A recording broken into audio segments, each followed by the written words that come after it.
The year is 1614. At the close of Japan's Sengoku period, the country is torn asunder by bloody violence and broken bones. The Tokugawa shogunate is poised to wrest control of the land and finally bring an end to the ceaseless conflict. Between Ieyasu and total dominance, however, there was one small clan they had seemingly overlooked. At the peak of Honshu, resting at the tip of its northern peninsula, sat a small, insignificant hold. It hadn't existed for long, and at most, it had yet to even earn a name. However, to those who lived in its vicinity, it had become known as Akuma Castle. Akuma was home to a thinning population, mostly immigrants from other displaced clans, looking for a home until the war ended. In years prior, small tribes would form, but many descended into infights and squabbling, and would quickly disband. For those without a clan, all hope seems lost. Soon after, however, word began to spread about a mysterious man living near Honshu's peak. It was said that if he spoke to you directly, a warmth and comfort would enter you and would never leave. It was this mysterious feeling that fostered trust in him, but not without tales of his magical throat passing among the neighboring wanderers like wildfire. Compelled by this mysterious heat to follow and serve him, the travelers united and built a village together, with Akuma Castle at its center. 2 short years later, his clan had become a home for any lost or despondent citizens of Japan. All who came to the castle would be welcomed to endless feasts, prosperity, health, and celebrations, in exchange for their unyielding loyalty to the man at its core. His supernatural sway over the hearts and minds of his people led many to believe that he could have been yokai, but his followers took to calling him something more direct. His name was Vox Akuma, the voice demon. Vox seemed to know each citizen of his court very personally.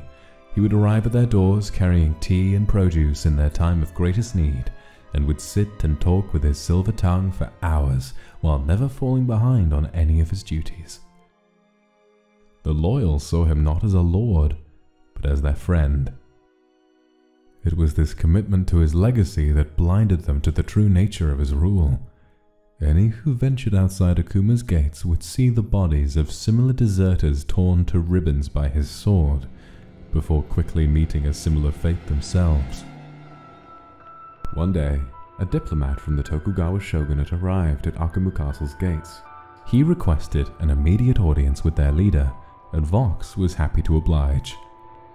In his decadent throne room, Vox had the man kneel and state his purpose. He said, with a quivering in his lungs, that if the Akuma clan did not agree to merge with the growing borders of Tokugawa, that his master Ieyasu would declare war. Vox pondered this for all of the blink of an eye before throwing his sword into the ground, inches from the diplomat's nose. Vox spoke, and as he did, a wave not of warmth but of cold and icy dread coated the hall. "The king's duty is to his people," he said, "and living as one of you will make them people no more. Tell your master I am ready for his war." In the coming days, the anxiety of an impending battle bounced off the land of Akuma like rain on an umbrella, as the distant thump of Tokugawa boots thundered through the hills of northern Honshu. The small Akuma militia took up a position on the castle walls, bows and arrows ready to defend their home. One night, Vox himself explored the battlements and met a young woman sitting upon the wall, watching the horizon. "Are you afraid?" "No, my lord." "Why ever not? This is your home, isn't it? Aren't you afraid it might fall?" "I've spent my whole life without a place to belong. This place is the only home I've ever known, and I'd be without a reason to live if it fell." "So you are afraid?" just don't want to think of a life beyond these walls. A life beyond those walls isn't a life at all, is it? If you had no place to belong before, you had nothing to fight for. But now you do. Hold on to it as tight as you can, little one. You can do that for me, can't you? Mm-hmm. That's my girl.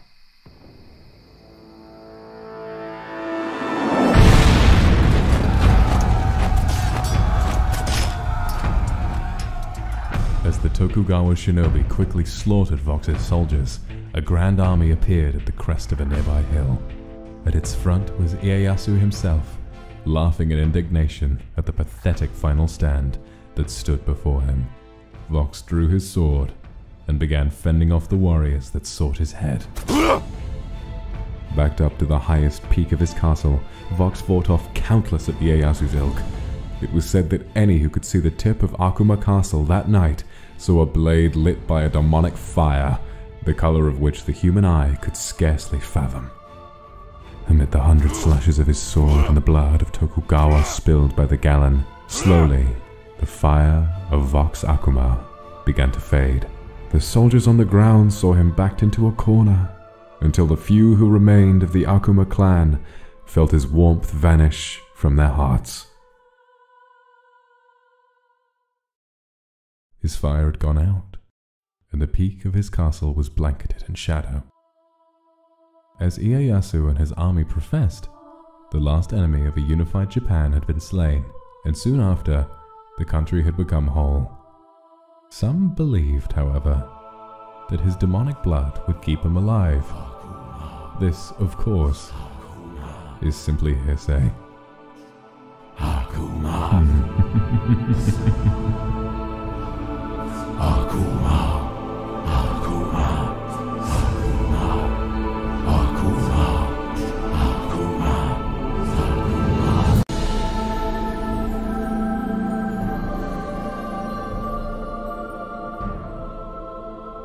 Welcome one, welcome all.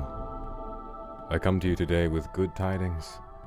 I have risen, not from the grave, but from the painful humiliation of a life lived in shadow. I rise today, bathed in the warmth of the sun, my body beaten and broken, but my spirit nigh invincible.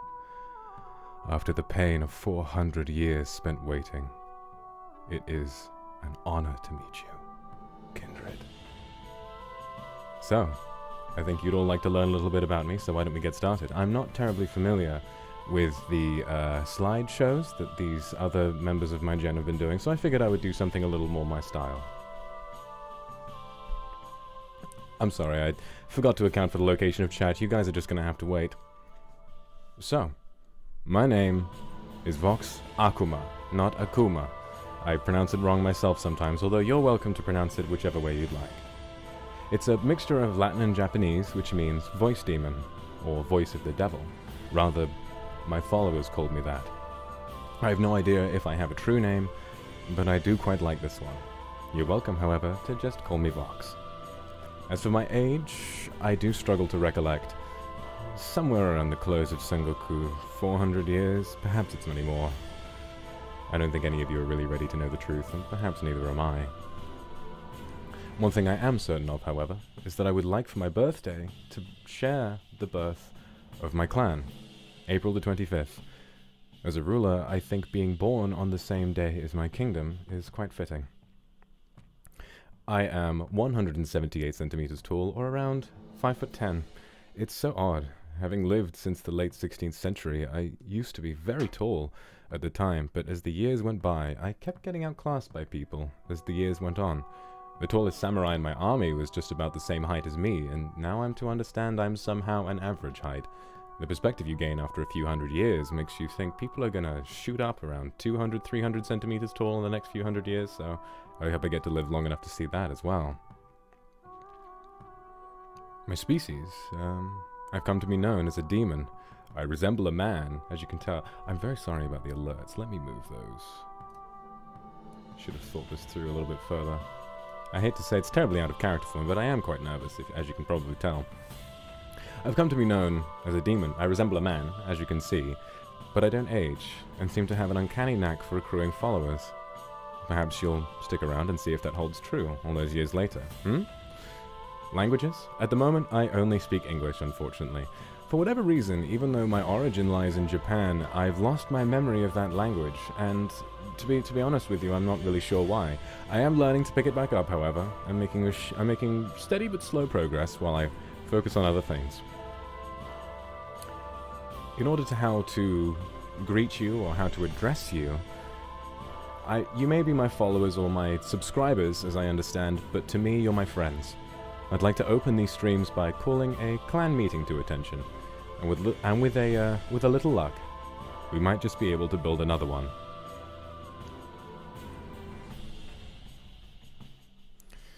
Listen. Everything I owned was burned to cinder by Tokugawa, and despite having outlived him by quite a margin, I'd like to assure you, I'm far from satisfied.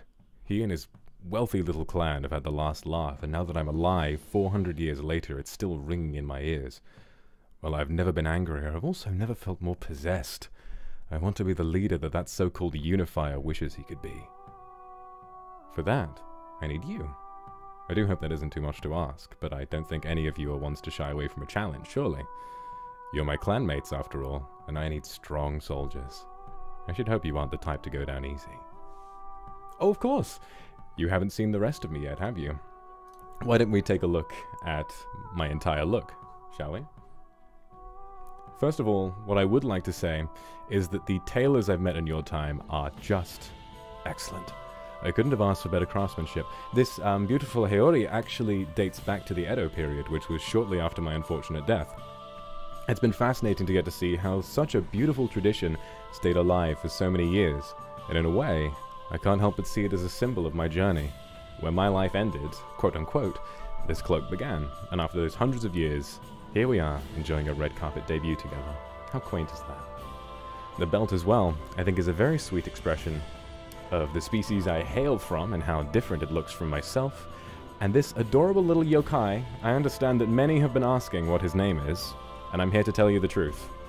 His name is Onigiri. Isn't that sweet? I promise I'd never show favoritism among I promise I'd never show favoritism among members of my clan. But he is my right-hand man. Don't be jealous, I have room for a left one. Moving on. But of course, you can't skulk behind the scenes for hundreds of years without picking up a good few interests, hobbies, pet peeves, and so on. So as for what I like... Oh, chat is over the top of that now. Goodness me, that's upsetting. Need to be able to read what I'm interested in. You guys can peep over the top. Cooking. I have an obsession with the culinary arts. Everything from new ways to prepare an old favorite to learning how to overcome your fear of getting a dish wrong. Believe me, we've all been there, so have I. I think it's one of the most rewarding hobbies to have, simply because 99% of us will never become chefs. I know I won't. And so we don't live with the fear of needing to monetize the hobby someday. We do it with the intent of making food for ourselves. I would hope that someday I get to practice enough that I can prepare some food for you someday. And perhaps I'd like to do a cooking stream in the future, although, to be completely frank, my kitchen has terrible internet, so that won't be for a while. Voiceover. As you can probably tell, I have a bit of a knack for the voice, and I want to use that in all of my streams going forward, whether it's playing games or RPGs that have text-based elements and no voice acting that I get to voice over myself, or whether it's making ASMR. That woman was very desperate for me to make an ASMR stream, and so I'll tell you more about the details of those later on. I think that my own understanding of ASMR, however, is a little bit different from the status quo. I tend to prefer making it more about telling a story than sort of about popping triggers. I think I more so prefer to think of it as a way of making a more relaxing audiobook, but that may change. Who knows? And lastly, I really agree with Ike on this one. Art house or sort of dark, bad feeling film, art, whatever it is. To me, I think that nothing quite connects with me like when an artist can put something so personally agonizing to them into something they've made, and do so in such a well-conceived way that you yourself walk away understanding what it's like to go through that thing, or perhaps having felt it as well. I think, ironically, it almost loses that effect on me because I walk away so impressed with their artistry that I feel overjoyed by comparison. Dislikes, not many. You know, I've learned to appreciate the little things in life. Fishy foods, salty, they're fine. Not my thing. Put me in the same room as seaweed and I'll gag. And the Illumination Lorax movie. I won't go on about it, but let's just say that the Lorax is a classic. The book is a classic that condenses the most ruthless social issues into something a 3-year-old can understand, and the Illumination movie is a cash grab. I could go on about how much I hate that film for days and days and days, but I digress. Anime. I have quite a basic interest in anime, but my favorite is Hunter x Hunter, not Hunter x Hunter. I'm not going to try and terrorize Alira this time. Full Metal Alchemist, specifically Brotherhood. Darling in the Franxx is not my favorite, but I enjoy the romance element and watching two people fight aliens while screaming at each other about how much they love each other. That really does kind of hit a chord with me. I also, not listed here because I ran out of space on this colossal stone tablet, but I do also like Death Note and Code Geass because they are about someone taking over the world, and that really also does strike a bit of a chord. Video games. From Software. Elden Ring. Elden Ring. Elden Ring. Right? Need I say any more? Pinnacles of storytelling, pinnacles of gameplay, moving on. RuneScape. The best MMO ever made. I haven't played Final Fantasy yet, I might be proven wrong, but I love it. I think that, even though it's grindy, the game design, I think, is worlds ahead of what the majority of MMOs are doing today, and I'd love to play it on stream sometime. Death Stranding, I think, has a really, really lovely story, makes me cry quite often, and you may think that I'm some sort of a stoic, mysterious man, but I can tend to be quite sentimental if you know how to talk to me. Omori, also very emotional. I have a very big soft spot for the Five Nights at Freddy's series. I think I admire its history on the internet. I think it's quite fascinating, and I hope to play a few of those games on stream quite soon. And lastly, I'm a big fan of Smash Ultimate. I main Kazuya, who I believe stole my drip. Moving on to my goals. I really apologize for all of the supers that I'm missing. They're showing up behind the slides, but I'll get a chance to address those in my intro 2.0 very, very soon. You know, the worst thing about practicing for these streams is that you can't see what the chat box is going to do. It's very uncomfortable. Anyway. The first goal I have is quite bizarre. Reach 522 subscribers, and now that we've already surpassed that by 40-fold, I'm realizing I may have set my sights a little bit too low. I say 522 because that was the population of my clan when it fell, and I would just like to bring those guys back together, you know, get the band back together before we try to move on. So maybe, I don't know, sky's the limit really. After that, the population of Japan under Tokugawa was around 30 million, maybe 30 million's next. We'll figure it out. As for voiceover, I'd love to star in an anime or video game. You know, one of the ways that I made ends meet during my centuries-long hibernation was offering my voice to whoever would give me a meal for it. If you've ever caught a train in the UK, you might recognize me as the one who tells you to mind the gap between the train and the platform edge. That's a joke, but that would be fun. Thankfully, though, I think streaming with Luxiem and NIJISANJI is going to give me an opportunity to reach for the sky and really get a role I've been dreaming of. All the angst from having been the victim of a castle siege would probably sting a whole lot less if I had the chance to play an anime villain. I hope you'll support me in that. I want to win a Smash tournament. I feel like I'm not that good at the game. I have a fair few characters in Elite Smash, but I think it's a game that really kind of gets my blood pumping. And in general, I really want to learn more fighting games, but in particular, winning some kind of a local or online Smash tournament would make me extremely happy. I could go on for hours about maxing an old-school RuneScape. It takes thousands of hours, but it's something I've always wanted to do. I already have level 99 in runecrafting and farming, so we'll have to see. It will take me a lot longer, although runecrafting does take quite a long time, so I'm already quite close to getting there. Well, not close, either way. Collabing with other members of NIJISANJI is very exciting to me. I think that all of these people work incredibly well. I think all of them are so talented, and as much as I like to act so stoic and separated from it all, I have to admit I do look up to them all quite a bit. And now, it'll be a chance to talk about my hashtag. Oh, Jesus. I have to get out of the way of this one. Keep forgetting to change the position of it. Alright. hashtags. These are all subject to change. First of all, hashtag Vox Akuma for general. Live, hashtag Aku Hours. Oh, God. Just put me down. Put me down there. Aku Hours. Hashtag Akum Art is quite a clever one that I like. NSFW Vox XX, which I'm looking forward to many of you taking part in. For the Kindred, which are, of course, my fans, you can draw yourselves or draw anything related to yourselves with hashtag KinDraw. For memes, VoxD, VoxXD I think is adorable. And for fan name, like I mentioned, Kindred. I think it's quite sweet, and it refers to you as a member of my family, and that's how I'd like to keep you. My Oshi mark is a Japanese ogre and a red envelope, for I'm a demon, and I'm inviting you, cordially, to be a part of my clan. Alright. And that is the last of my slides, although I realize we're sort of going over time, so I will hurry on and we'll take a look at my schedule.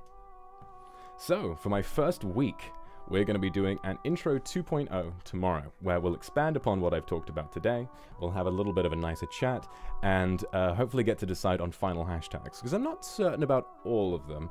Oh, the chat is just hidden away there. Well, I'll have to figure this out at some other point. Oh, I think I've got it. It's yeah. Oh, there you go. There you go. All right, there we go. Okay, moving on. The day after that, or on the same day as the Intro 2.0, I'm going to be setting up some Smash arenas, and we're going to be taking the fight to each other. We're going to be having some friendly sparring off. I think that'll be a lot of fun. The day after, Five Nights at Freddy's Help Wanted in VR. I'm going to have to set up my VR headset and hopefully not have a heart attack and lose all of these hundreds of years of progress. The day after, Dark Souls 2 Endurance. It's the only Souls game I've never played. I've been putting it off because it's not directed by Miyazaki-san, but I am very excited to give it a try. The day after that, Five Nights at Freddy's Security Breach. I'm really looking forward to playing. Came out a couple of days ago, and as a fan of the series, I think it looks like a real step in the right direction. The day after that, as all of my good friends from Luxiem have already mentioned, the Prop Night collab. Sounds like a lot of fun. I'm a big fan of Gary's Mod, Prop Hunt, all of those fun little games you can play with friends, and Prop Night seems like a nice evolution of that. I'm very excited, however, for Christmas Day, Saturday, where we'll be having a nice fireside story reading or ASMR, where if you perhaps don't have a family to go home to during Christmas, or if you do have a family you'd like to get away from for a little bit, maybe you can come spend some time with me. Who knows? And lastly, for Civilization 5, we'll be playing a game that allows me to finally live out what it might be like if I ruled the world. That's all from me, and I'd like to say a big thank you to... Oh my god! Ignore that. I'd like to say a big thank you to everybody for coming out. Sorry for hurting your ears. And let's head on back to the main channel where we can hang out with Alira and Oliver Senpai. Thank you very much for coming.